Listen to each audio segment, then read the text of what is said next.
વ્યાસ્તુતિ અલંકાર આવે છે. આનું ઉદાહરણ કોણ બોલશે? બોલો તો પ્રિયાંશી બેન. વાહ, તું તો કેટલો બહાદુર છે.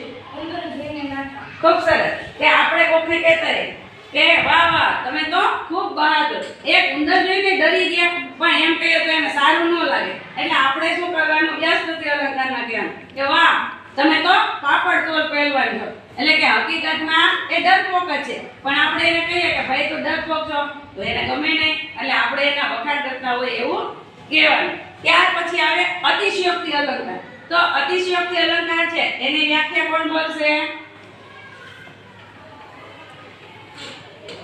બોલો. ઉપમેયને ઉપમા કરતા વધારે દર્શાવવામાં આવે ત્યારે અતિશયોક્તિ અલંકાર કહે છે. ખૂબ સરસ. કે ઉપમેયને અને ઉપમાન કરતા વધારે દર્શાવવામાં આવે કે જે વાક્ય છે એના કરતા એને વધારે આપણે વિશેષ દર્શાવીએ ત્યારે અતિશયોક્તિ અલંકાર થાય. આનું ઉદાહરણ કોણ બોલશે? બોલો તો માનવી બેન.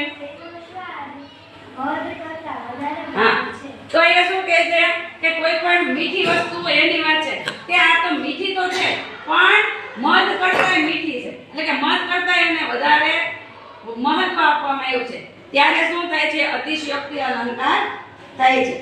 ત્યાર પછી આપણે કહીશું સજીવારોપણ અલંકાર. તો સજીવારોપણ અલંકાર વિશે કોણ માહિતી આપશે?